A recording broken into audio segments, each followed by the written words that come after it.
Esse é o único canal no YouTube que tem a Bíblia comentada versículo a versículo. Por isso, salve, salve, gente boa. Seja bem-vindo, seja muito bem-vindo ao nosso canal, nessa jornada de aprendizado da Palavra de Deus. Tá certo? Vamos lá? E o tema desse vídeo é o seguinte: entendendo um pouco mais a obra de Jesus. Isso é fundamental. Então, não sai daí, querido. Fica comigo até o final. Vamos junto.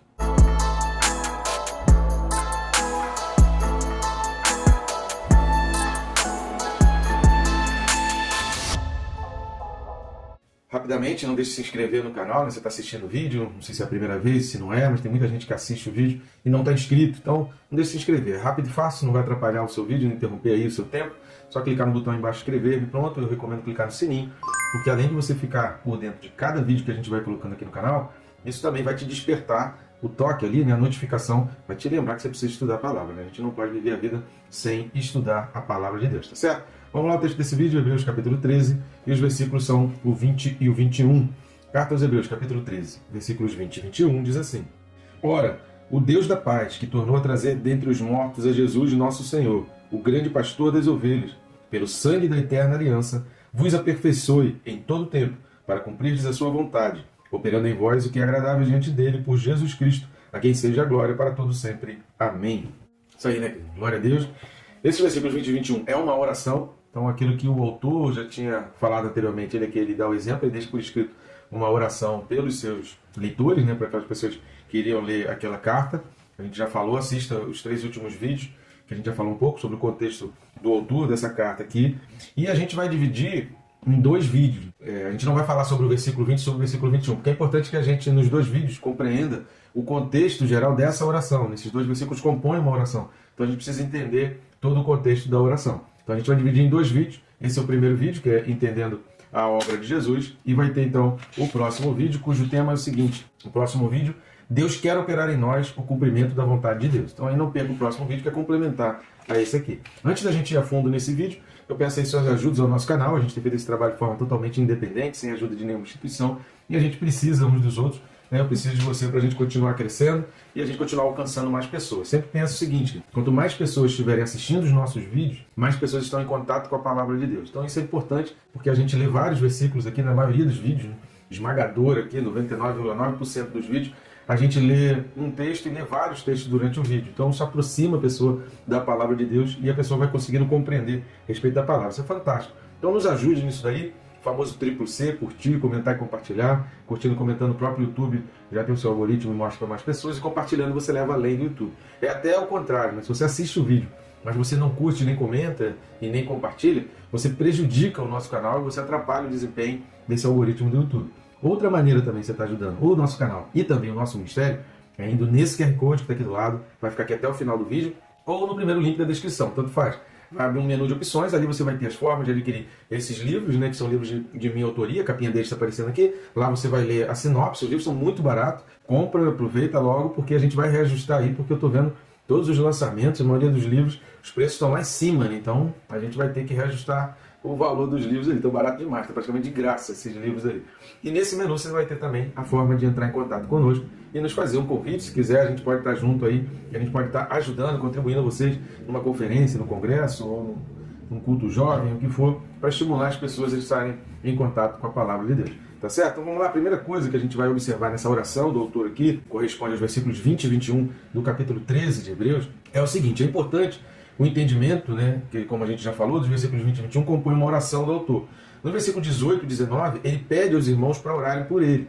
Mais uma vez, ele dá o exemplo. Então, esse autor aqui é alguém que se preocupa muito não só em pedir, não só em falar, em admoestar e exortar, mas ele mesmo está dando o exemplo. Então isso faz uma diferença muito grande para os seus leitores, né, para os seus ouvintes e para os seus liderados, né, para os seus seguidores, para os seus discípulos. Segunda coisa que a gente vai observar é quando ele fala aqui, o Deus da paz.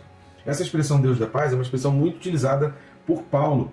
Paulo vai utilizar, a gente vai ver aqui alguns textos, Paulo se utiliza muito dessa expressão Deus da paz. A gente vê na Bíblia vários textos falando sobre paz.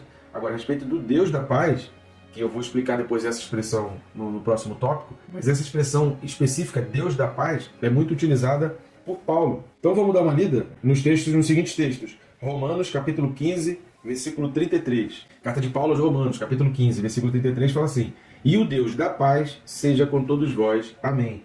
Um outro texto também, carta de Paulo aos Romanos, capítulo 16, versículo 20. Carta de Paulo aos Romanos, capítulo 16, versículo 20, fala assim: E o Deus da paz, em breve, esmagará debaixo dos vossos pés a Satanás. A graça de nosso Senhor Jesus seja convosco. Vamos ler mais um texto de Paulo? 2 Coríntios 13, 11. Segunda carta de Paulo aos Coríntios, capítulo 13, versículo 11, fala assim: Quanto ao mais, irmãos, a Deus, aperfeiçoai-vos, consolai-vos, sede do mesmo parecer, vivei em paz, e o Deus de amor e de paz estará convosco. Saudai-vos uns aos outros com ósculo santo. Todos os santos vos saúdam. Aqui já não é exatamente a expressão o Deus da paz, mas ele fala o Deus de amor e de paz. Vamos dar mais uma lida? Filipenses capítulo 4, versículo 9. Carta de Paulo aos Filipenses, capítulo 4, versículo 9, fala assim: O que também aprendestes e recebestes e ouvistes e vistes em mim, isso praticai. E o Deus da paz será convosco. Vamos dar uma lida na primeira carta de Paulo aos Tessalonicenses, capítulo 5, versículo 23. 1 Tessalonicenses 5, 23 fala assim: O mesmo Deus da paz vos santifique em tudo, e o vosso espírito, alma e corpo sejam conservados íntegros e irrepreensíveis na vinda de nosso Senhor Jesus Cristo. Mais um outro texto, só para realmente agora a gente finaliza as citações de Paulo sobre o Deus da paz. 2 Tessalonicenses 3,16. A segunda carta de Paulo, aos Tessalonicenses, capítulo 3, versículo 16, fala assim: Ora, o Senhor da paz, Ele mesmo, vos dê continuamente a paz em todas as circunstâncias. O Senhor seja com todos vós. Então repare como Paulo se utilizava muito dessa expressão, o Deus da paz. E a gente não vai ver essa expressão específica em nenhum outro texto do Novo Testamento. Nenhum outro autor vai se utilizar dessa expressão, apenas Paulo. Deus aqui é Theos, já é a palavra que é sempre utilizada para Deus aqui no Novo Testamento, referindo-se ao Senhor. Agora, a expressão da paz significa eirene. Eirene, ele significa tranquilidade da alma, significa segurança, significa prosperidade. Ou seja, a oração do autor aqui da Carta aos Hebreus era de que Deus desse a alma daquelas pessoas, que Deus desse a alma, os sentimentos, o espírito daquelas pessoas, uma força interior, uma tranquilidade, uma segurança, independente do que estivesse acontecendo ao seu redor. Então o autor aqui, os Hebreus, ele está pedindo para que eles tivessem tranquilidade na alma, segurança na alma e certeza da restituição dos bens, seja nessa vida ou na próxima, daquilo que eles estavam sendo roubados, estavam sendo confiscados, seus bens estavam sendo confiscados. Essa era a oração do autor da Carta aos Hebreus. A quarta coisa que a gente vai ver nessa oração é quando diz assim, que tornou, repare, fala assim, ora, o Deus da paz, que tornou a trazer dentre os mortos a Jesus. Por que ele está falando que tornou a trazer dentre os mortos a Jesus? Ele está incluindo na própria oração, para que o povo ali que estivesse lendo, seus discípulos, entendessem muito bem, que ele está pedindo a um Deus que teve o poder de ressuscitar. Se a gente acredita, se você tem certeza no teu coração, do Deus que teve o poder de trazer dos mortos a Jesus Cristo, o que é o teu problema diante da morte? O que é o teu problema diante do pior dos inimigos? O pior inimigo da humanidade é a morte. Os homens não temem, muitos homens que não temem outros homens, que não temem o fogo, tem homem que não teme a altura, tem homem que não teme o perigo, que não teme a água, que não teme a tempestade, que não teme... Cara, tem pessoas que não temem muitas coisas, mas a morte é algo que traz temor a todos, é o pior dos inimigos. Então, se Deus foi capaz de trazer a vida, depois da morte, depois de 3 dias, de Jesus Cristo, o que é o nosso problema diante de Jesus? Então, o que o autor está encaixando aqui é a certeza da ressurreição que todos nós cristãos precisamos ter.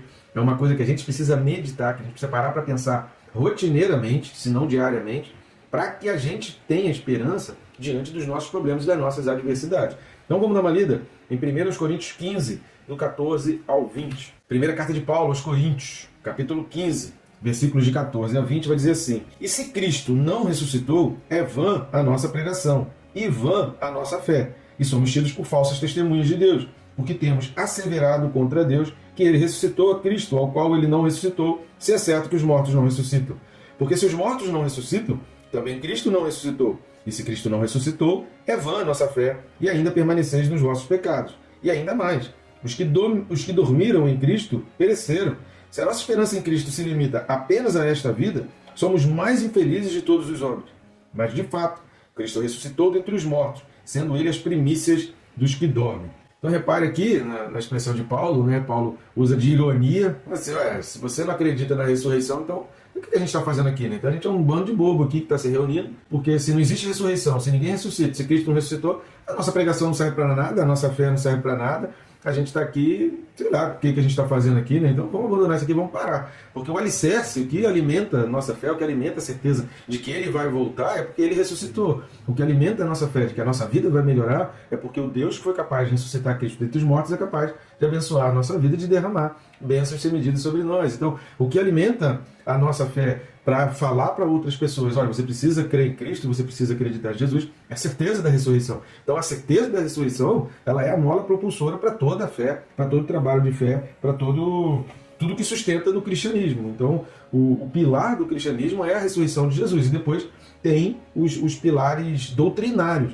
mas os pilares da fé é a certeza da ressurreição de Jesus. Quando eu reconheço Jesus como meu Senhor, eu reconheço um Senhor que morreu e ressuscitou. Então, dentro dessa expressão, eu reconheço a Jesus como meu Senhor, está implícito aí, eu acredito na obra daquele que morreu e ressuscitou, e eu acredito que eu estou morto no meu pecado e que ele vai me ressuscitar. Então, quando eu faço essa troca, a gente falou isso sobre vários vídeos, né? Se você assistir os últimos 30 vídeos, você vai ver que a gente falou várias vezes sobre isso. Conversão é troca de gestão. Quando eu aceito a Jesus, eu estou dando as costas para o mundo. Quando eu me volto para o aprendizado das Escrituras, eu estou abandonando o aprendizado dos ensinamentos do mundo. Quando a minha vida ela é vivida no Espírito, eu estou deixando de viver a minha vida pela carne, né? Não são as concupiscências, as vontades da carne que me dominam, mas é Cristo que me domina. E essa troca de gestão, o que significa essa troca de gestão? Significa ressurreição. Como Paulo diz em Efésios, né? Nós estávamos mortos nos nossos delitos e pecados e Cristo nos deu a vida, Cristo nos ressuscitou. Então a ressurreição, ela é algo que a gente não precisa, como cristão, nem raciocinar, porque ela já está por trás do sentido da conversão, do sentido da nossa fé, da esperança de futuro que a gente tem.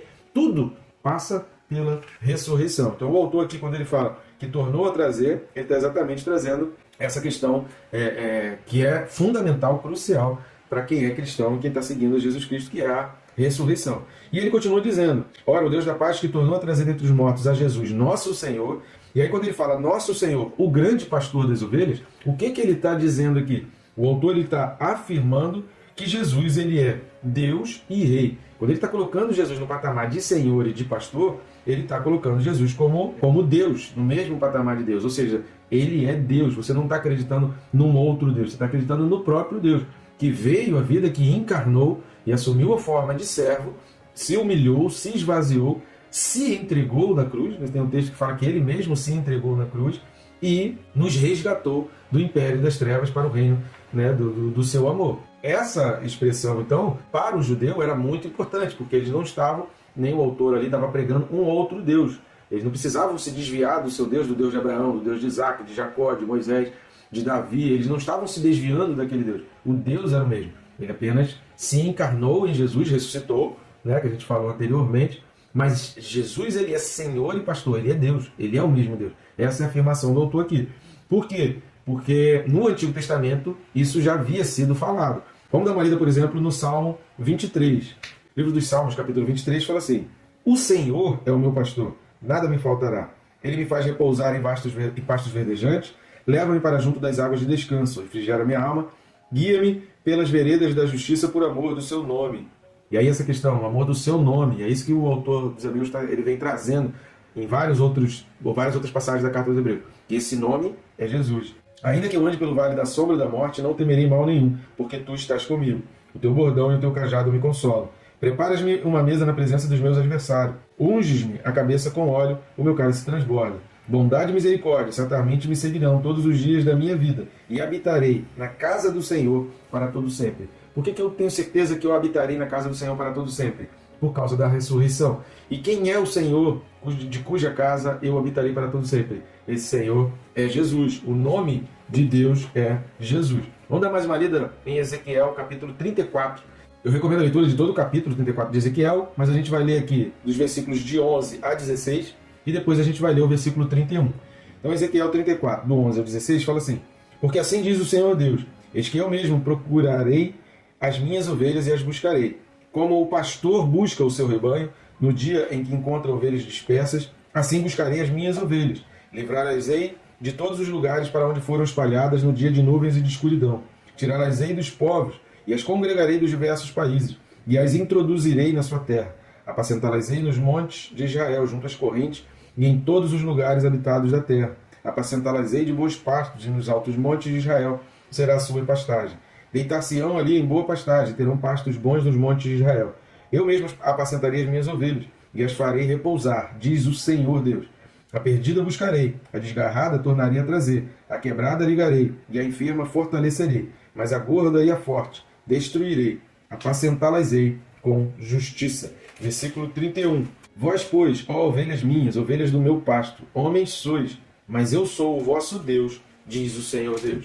Então é isso que o autor aos Hebreus está trazendo aqui, e que para aquele povo judeu era muito forte, era muito nítida essa associação quando ele fala que Jesus é Senhor e pastor das ovelhas. E quando ele está falando também de pastor das ovelhas, à luz desse texto de Ezequiel 34 que nós acabamos de ler, a gente entende que a gente não está sozinho, que por mais desgarrado que pareça que estejamos, Deus ele vai nos resgatar. Então, ao dizer que Jesus ele é Senhor e pastor das ovelhas, ele está lembrando de vários outros textos, a gente poderia ler vários outros textos aqui, principalmente da associação com relação a Davi, a semelhança de Jesus com Davi, vários outros textos, mas ele está exatamente trazendo isso, dizendo Jesus ele é Deus e nós não estamos sozinhos, nós temos um pastor. Jesus ele é o bom pastor, ele é o pastor das ovelhas, ele é aquele que dá a vida pelas ovelhas.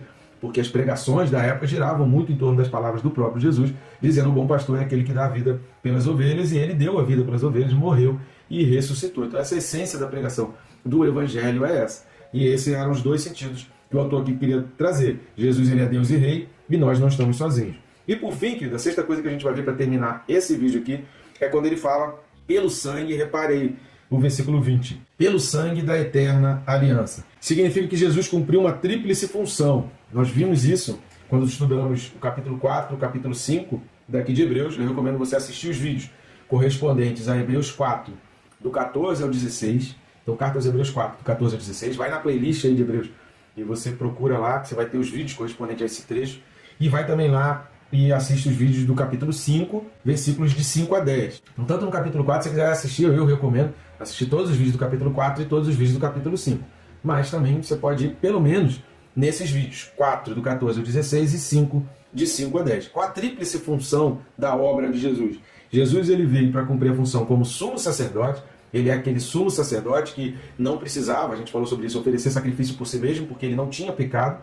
Ele não tinha o que oferecer para si mesmo, porque ele não tinha nenhum pecado, por isso. Então ele foi o único sumo sacerdote de toda a linhagem, tanto de Arão quanto de Melquisedeque, que não precisou fazer sacrifícios por si mesmo. Ele foi o sumo sacerdote perfeito, ele foi o cordeiro perfeito, sem mácula, inocente, que carregou o pecado dos outros, que morreu em lugar do pecado de outra pessoa, de terceiro. Essa era a função do cordeiro, né, ou do bode, ou da oferta de pecado que era trazido no templo. Então ele foi sumo sacerdote e cordeiro. Agora, como ele era da ordem de Melquisedeque, ele é também rei. Então, quando está falando do sacerdócio de Jesus Cristo e da obra de Jesus Cristo, a tríplice função: sumo sacerdote, cordeiro e rei. Anota isso aí, porque isso é fundamental para você entender da obra de Jesus Cristo, porque é esse rei que vai voltar. O rei está voltando. Já diz aquela canção linda e maravilhosa e bem antiga que fala, né? O rei está voltando. Então, o rei está voltando. Por que ele é rei? Porque ele é da ordem de Melquisedeque. Porque ele é o sumo sacerdote da linhagem de Melquisedeque.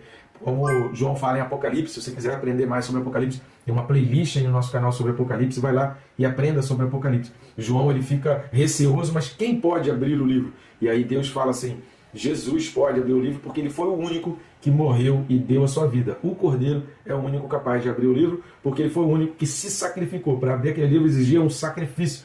E o único em toda a história da humanidade capaz de fazer isso foi Jesus Cristo. Tá bom, gente boa? No próximo vídeo é a continuação da explicação dessa oração, que está registrada aqui em Hebreus 13, versículos 20 e 21. Então é imperdível, você não pode deixar de assistir para complementar o que a gente aprendeu aqui. E que Deus te abençoe, querido, rica e abundantemente.